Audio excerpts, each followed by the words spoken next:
पर हमीर ऑर्डर नहीं दे। हमीर चुपचाप अपने महल के अंदर बैठा हुआ, चिंता मग्न बैठा। हमीर की रानी हुआ करते थे रंग देवी।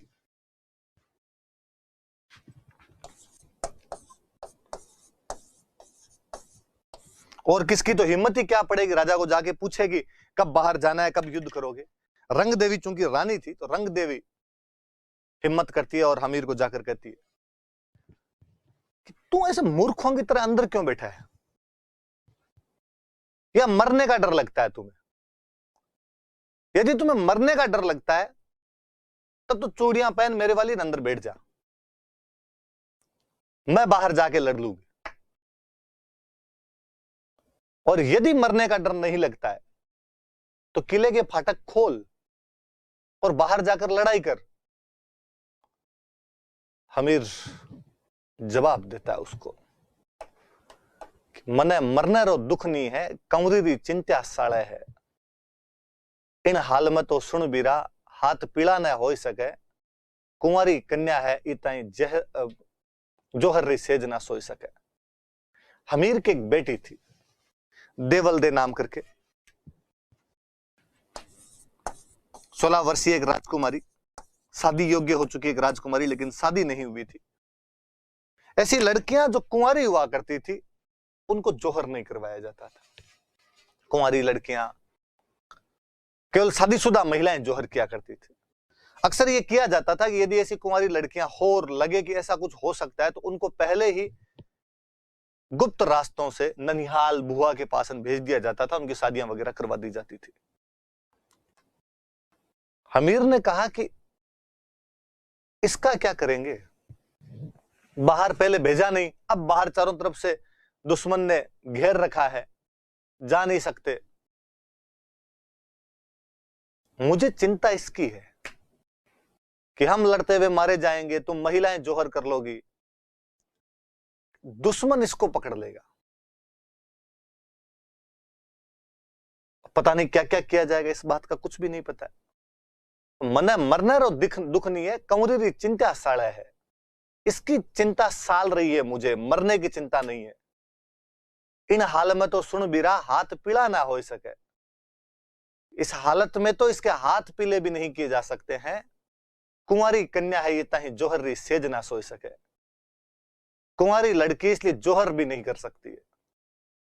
अब रंग देवी का मुंह भी फीका पड़ा और रंग देवी को लगा कि बात तो सही है, इस तरफ तो सोचा ही नहीं था। कहते हैं जब वो हमीर और रंग देवी दोनों अपने महलों में बैठकर ये बात कर रहे थे, उसी समय देवल देवी शाम को पूजा करके वापस लौट रही थी।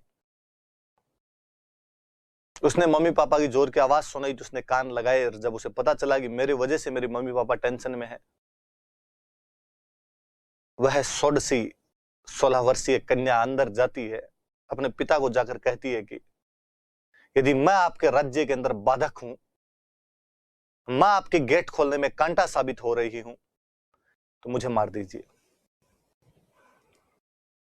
या अनुमति दीजिए कि मैं तलवार उठाकर लड़ लूं। मैं आपकी पुत्री हूं, निराश नहीं करूंगी आपको। पर अक्सर महिलाओं को युद्ध में लड़ने के लिए उतारते नहीं थे, यदि दुश्मन के हाथ आ गई तो बहुत गलत कर दिया जाएगा उसके साथ में। तो उसने कहा मुझे मार दो आप, फिर आपकी चिंताएं दूर हो जाएगी। मैं अपने पिता की चिंता का कारण नहीं बनना चाहती हूं। अपने देश की जनता जो अपने बच्चों को अनाज के लिए त्राहिमाम त्राहिमाम कर रही है, उसके लिए विषाद का कारण नहीं बनना चाहती हूं। हमीर गलगला हो जाता है, तलवार भी उठाता है कि बेटी का सर काट दे, पर कोई पिता अपनी कन्या का सर कैसे काट दे। हाथ कांपे, तलवार नीचे गिर गई। उस युवती को लगा कि तमाम चीजें मेरी वजह से हो रही है।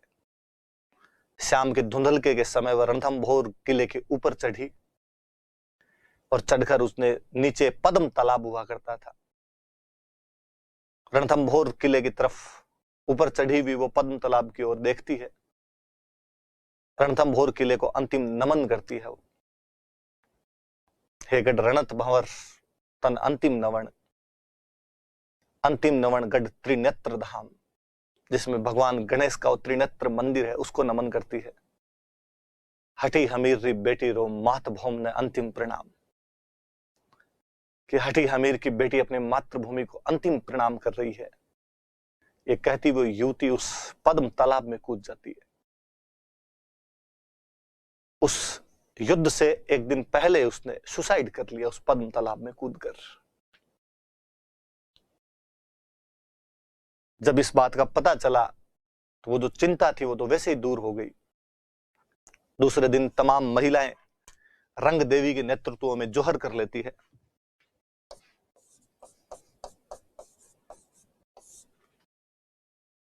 तमाम पुरुष हमीर के नेतृत्व में केसरिया करते हैं।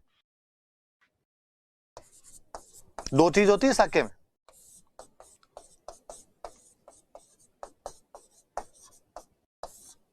लिखा हुआ 1301 में रणथंभोर में साका किया गया। साके में दो चीज होती है, एक जोहर और एक केसरिया। रंग देवी ने जोहर किया जो कि हमीर की रानी थी, और हमीर के नेतृत्व में केसरिया किया गया। अलाउद्दीन खिलजी फाइनली 11 जुलाई 1301 को रणथंभोर पर अधिकार कर लेता है। तो अलाउद्दीन